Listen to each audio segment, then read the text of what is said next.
스승님 질문 올리겠습니다. 아호에 관한 질문입니다. 그동안 아호는 왕이나 역사적으로 업적을 쌓으신 특별한 분들만 쓰는 걸로 알고 있었는데요. 우리 도원대학당 임원진들께서 아호를 쓰시는 걸 보고 일반 국민도 사용이 가능하다는 걸 알게 되었습니다. 임원진들께서 이름과 함께 아호를 쓰는 걸 보니 잘 지은 아호라며 열 이름 안 부를 정도로 이름과 참 조화롭게 잘 어울리면서 이름 하나만 썼을 때보다 훨씬 고급스럽고 완성된 느낌을 받았습니다. 스승님, 아호의 의미와 원리, 가치에 대한 가르침과 더불어 세례명과 법명에 대한 가르침도 함께 부탁드리겠습니다. 네.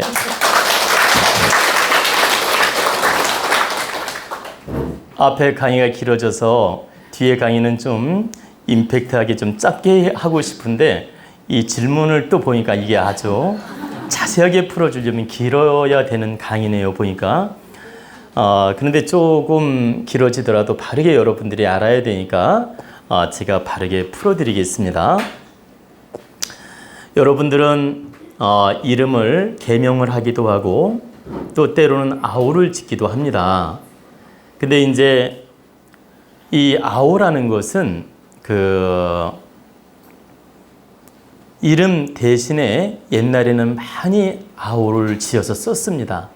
그러니까 보통 여자분들은 이제 드물었고 남자들은 대체적으로 옛날에는 아호를 많이 지어 썼습니다. 그러면 그 아호를 짓게 된 동기를 말씀드리면 옛날에는 아기가 태어나면 이름을 지어줍니다. 이름을 지어주고 15세가 넘고 한 20세 정도가 되면은 자라는 걸 지어줬어요. 자라는 걸 여러분들이 잘 모르시죠? 호는 알아도 이 자라는 것은 글자 자자예요. 글자 자자.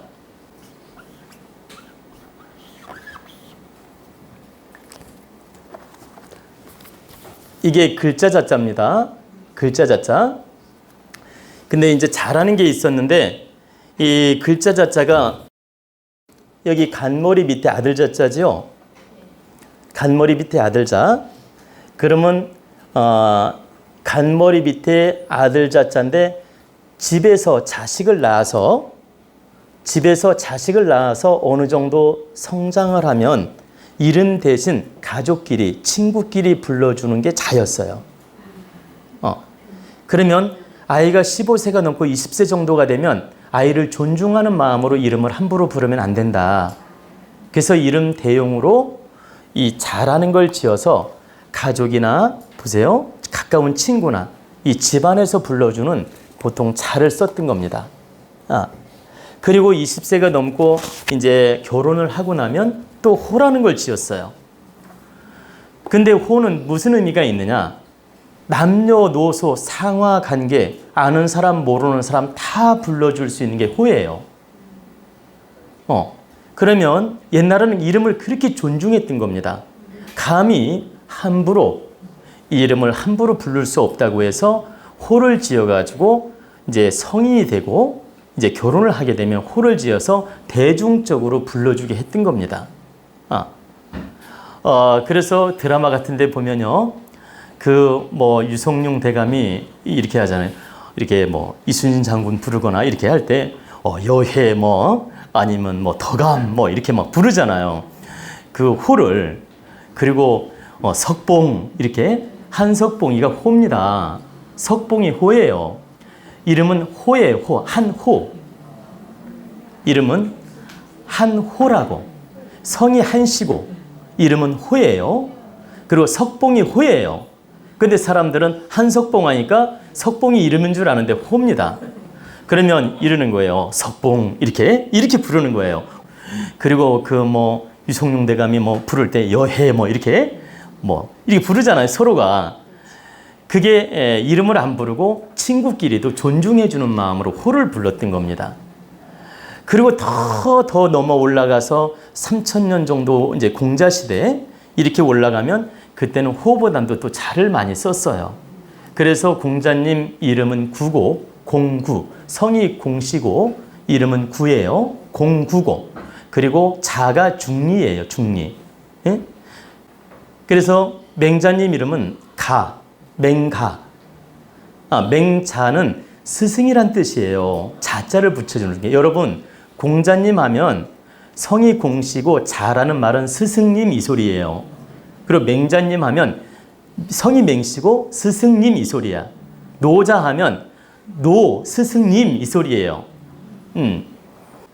이것도 이제 다 공부니까 알고 있으라는 얘기지. 그래서 맹자, 공자, 노자 이게 옛날에 깨달고 훌륭한 분들을 우리가 스승님이라고 붙여줬던 겁니다. 그러면 불교에서 부처님 하면 그 소리도 스승님 이 소리예요. 여러분, 절에 가서 부처님 하잖아요? 그럼 석가모니 부처님이든 미륵 부처님이든 부처님이라고 하는 소리는 특별한 소리가 아니에요. 스승님 이 소리입니다. 그리고 맹자, 공자, 노자도 스승님이라는 소리고. 그럼 맹자 같은 경우 이름이 가고 자가 뭐냐면 자여예, 자여. 그리고 이 근대 인물들 보면 전두환 대통령은 이래가 호고, 김영삼은 거산이 호고, 김대중은 후광이 호고, 이승만은 우담이 호고, 이렇게 다 호가 있어요. 그리고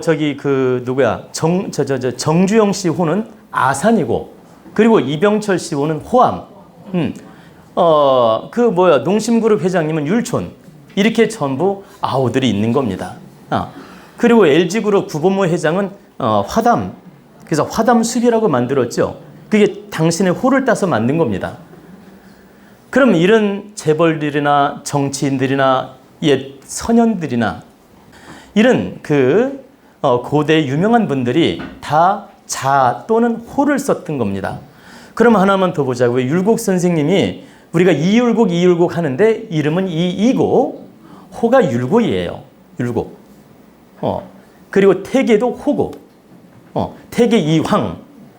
그래서 이황이 이름이고 태계가 호다.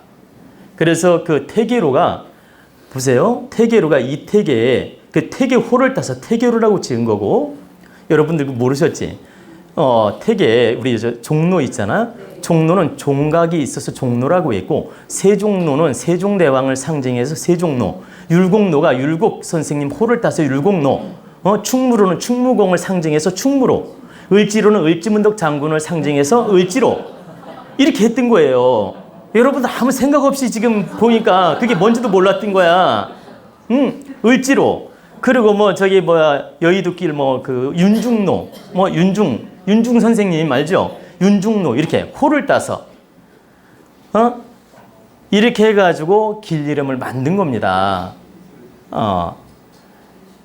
그래서 이 서울의 유명한 분들을 다 호를 따서 길을 만든 거예요. 그것처럼 이 호라는 것은 대중화적으로 많은 사람들이 불러주고 또 부담 없이 불러주고 선배, 후배, 친구 할 것 없이 누구나 불러줘도 되는 게 호다. 그래서 이름을 옛날에는 불러주는 게 결례라고 해서 이름을 함부로 안 불렀습니다. 그러면 일반 서민들은 그냥 이름을 불러도 그 개념이 없다 보니까 그냥 이름을 불렀던 거예요. 그러니까 무슨 말씀이냐면 정치인이라든가 대감들이라든가 또 좀 있는 사람들 있죠. 고위 상류층들은 정말 예의법도가 출중했기 때문에 감히 이름을 불러줄 수가 없었고 이 호나 자를 불러줬던 겁니다. 그래서 유명한 분들이 지금까지 호로 남아있는 거예요. 근데 일반 국민, 일반 서민들은 이렇게 양반처럼 살 수가 없잖아요. 좀 고귀하게 살 수가 없기 때문에 대체적으로 호를 안 짓고 그냥 일상화적으로 이름을 썼던 겁니다. 근데 실제는 이름은 상대에 대해서 부른다는 게 결례라고 했어요. 옛날에는. 그리고 감히 이름을 함부로 부른다는 건 옳지 않다 해가지고 양반들은 이 이름을 안 불렀던 겁니다. 그리고 유생들도 이름을 안 불렀고 전부 자 또는 호를 썼던 거예요. 그래가지고 이제 서민들이 대중화를 이루니까 그런 호의 개념이 없어지고 우리가 이렇게까지 지금 내려오면서 이름을 늘상 불렀던 겁니다. 호의 개념도 없어지고 이렇게 이름을 불러주고 썼던 거지요. 요즘 세상은 거의 이름을 부르지 않습니까? 당연한 듯. 근데 그래서 옛날에는 호를 많이 썼던 거고 지금 근대에 와서는 이 호의 개념이 호의 개념을 잘 모르고 잘 안 썼던 것이다. 호를 왜 짓게 됐으며 왜 부르게 됐는지 그 이치를 모르고 쓰는 거란 얘기죠. 그런데 여러분들이 아셔야 될 건 현 시대라도 누구나 호를 써도 좋은 거예요. 그리고 호를 불러준다는 건 상대를 존중해 주는 거예요. 그리고 직위가 있을수록 이름을 함부로 또 부르는 게 아니고. 그래서 우리 도원 가족 임원들은 앞으로 호를 제가 다 지어주고 호를 앞으로 쓰게 할 겁니다. 그리고 지금도 이미 임원들 호를 제가 많이 지어놨어요. 발표를 안 할 뿐이지. 왜 발표를 안 하고 있냐면 기운을 지금 살피고 있어요. 그래서 곧 앞으로 발표를 할 겁니다. 우리 도원대학당 임원 되시는 분 기다리십시오. 지금 많이 지어놨어요. 이미. 지어놨는데 아직 발표를 안 하고 있어요. 왜 그러냐면 그 기운을 살피고 안정이 되고 이분이 받아들일 정도 됐을 때 내가 딱 발표해서 줘야 되겠다 해가지고 지금 계속 준비해 놓고 있습니다. 근데 이제 때가 되면 제가 발표해서 드릴 거니까 조금만 기다리시면 돼요. 근데 이제 마무리 설명을 드리면 그래서 호라는 것은 이름 대용으로 써도 좋고 그 상대를 귀히 여기고 존중해주고 상대를 이렇게 편안하게 불러주는 것이 호라는 겁니다. 부담 없이. 그래서 우리가 아호라 그러죠. 아호라는 게 맑을 아자 부를 호자입니다. 우아하게 불러주는 이름이다 이 소리예요. 이름은 그냥 불러주는 게 이름이고 호라는 건 우아하게 상대를 편안하게 존중하면서 이렇게 가치 있게 불러주는 게 호다. 이해가 되십니까? 네. 그래서 호를 누구나 하나쯤은 가지고 있는 것은 의미가 있고 좋은 일이다. 그래서 우리 도원대학당 임원뿐만 아니라 이 도원 가족 다 호를 하나씩 지어서 가지고 있는 것도 좋아요. 이 인생이 보세요. 100년 안팎으로 사는데 호 하나 없이 그냥 간다는 건 좀 서운하잖아요. 응? 그래서 여러분들이 호를 하나씩 아호를 우아한 이름 우아한 호, 이 아호를 하나씩 가지고 여러분들이 많이 부르든 안 부르든 가지고 있고 쓰는 것도 의미가 있고 좋은 일이다. 근데 호를 짓는데 서예하시는 분들이 들으면 좀 기분이 언짢을 수 있어요. 서예를 하면 서예 선생님이 호를 대체적으로 지어줍니다. 그 제자들을 지어주는데 이 서예 선생님들이 성명학 지식도 없고 아호 짓는 능력도 없다 보니까 자기 잣대로 그냥 한자 구성만 맞추어서 지어줍니다. 그러면 이 사주에 맞는지도 모르고 획수가 맞는지도 모르고 이 뜻이 지금 역행을 하는지도 모르고 그냥 제자들을 그냥 일촌이 무슨 송하민이 하면서 이렇게 막 되는 대로 그냥 이렇게 지어줍니다. 그럼 이 호들이 그 사주에 맞을 수도 있고 안 맞을 수도 있잖아요. 근데 그걸 살피지 못하고 그냥 무지하게 지어주는 경우가 많아요. 근데 그러면 잘 보십시오. 저 또한 옛날에 서예를 했는데 그 서예 선생님이 저한테 호를 지어준다고 하는 거예요. 그래서 가만히 있었어요. 어떻게 하시나 보려고. 그랬더니 저한테 호라고 하면서 일경이라고 한일자 거울경자를 호를 주는 거예요, 저한테. 그래서 내가 왜 일경이라고 지어줬습니까? 물었더니 제가 깨끗하고 거울처럼 맑아서 일경이라고 했답니다. 그래서 제가 그 한문 선생, 저 서예 선생님 뜻은 감사합니다. 그런데 이 거울이라고, 이 일경이라고 호를 쓰게 되면 보세요. 얼마나 맑고 깨끗한 겁니까? 근데 그만큼 이게 더럽혀지기가 쉬운 거잖아. 그러니까 이건 엄청난 부담스러운 거예요. 이걸 아셔야 돼. 그래서 일경이라고 쓰는 것은 나한테 갇혀 살으란 얘기가 되는 거예요. 그래서 제가 이제 이분은 좋은 뜻으로 해준 겁니다. 좋은 뜻으로. 근데 제가 뭐라고 했냐면 선생님, 저는 제가 자원이란 호를 하늘로부터 받은 게 있습니다. 그러니까 이 호를 저는 쓰겠으니 이 일경은 제가 그냥 없었던 걸로 사양하겠습니다. 제가 이렇게 한 적이 있어요. 그리고 이제 다른 그 서예원들을 이 호를 지어준 걸 보니까 너무나 부족하게 지어주신 거야. 참 이걸 뭐라고 말할 수도 없고. 그러길래 제가 선생님을 잠깐 불렀어요. 선생님, 호를 이렇게 함부로 짓는 게 아닙니다.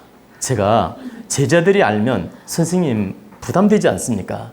그러니까 제가 살짝 이 비법을 가르쳐 드릴 테니까 아호 짓는 법. 응? 비록 선생님께서 사주 공부를 안 했기 때문에 사주에 맞게 잘 짓지는 못하죠. 사주에 맞게 잘 짓지는 못하더라도 기본적 수리도 맞추고 기본적인 건 맞춰서 지어줘야 되지 않습니까? 이렇게 음양오행도 안 맞고 획수도 안 맞고 이 기운도 안 맞는 걸 함부로 지어주게 되면 이 제자들이 부담이 됩니다. 그러니까 절대적으로 이 호를 함부로 짓는 게 아닙니다. 그러니까 선생님, 제가 이 책을 한 권 드리면서 이 책을 보시고 이렇게 구성을 맞추어서 지어주십시오. 그러면 일단 큰 실수는 면할 수가 있습니다. 이렇게 가르쳐 드렸어요. 가르쳐 드렸더니 그 선생님께서 끄덕끄덕 하면서 알겠다고, 자기가 잘 참고해서 짓겠다고, 그렇게 해가지고 제가 그 책을 한 권 드리면서 도와드린 적이 있습니다. 그것처럼 유생들, 또 서예 학원 하는 분들, 이렇게 예술하는 분들이 사주 공부도 안 했고 호 짓는 법도 모르기 때문에 자기 잣대로 무지하게 함부로 지어주는 경우가 많다. 이 또한 큰 실수를 하는 것이다. 그 사람 운명에 피해를 주는지도 모르고 당신 잣대로 함부로 하는데 절대 조심해야 된다. 그리고 우리 도원가족 혹시라도 호를 짓게 되면 전문가한테 의뢰를 해서 사주에 맞춰 지어야 됩니다. 그래야 이름 대용으로 쓰더라도 빛나게 사는데 도움이 되지, 사주에 안 맞게 그냥 거꾸로 가는 이름을 또 거꾸로 가는 호를 쓰면 되겠습니까? 그래서 여러분들이 아호를 쓰더라도 바르게 써야 된다. 그래야 득이 되지. 이 뭐냐면 나는 호 하나 갖고 싶다고 아무렇게나 이렇게 호를 이렇게 쓰는 것은 절대 아니에요. 그리고 이 호는 하나만 가지라는 법칙이 없습니다. 그래서 옛날 김정희 선생은 호가 무려 500개가 넘었답니다. 호가. 김정희 선생 알죠? 추사 김정희. 이 추사 김정희는 무려 호가 500개가 넘었대요. 그리고 일상적으로 쓰는 게 한 50개는 됐고. 그러니까 실제 지어 쓴 건 500개가 넘었고 일상적으로 쓴 것 또한 50개가 넘었답니다. 근데 우리는 추사만 기억할 뿐이지요.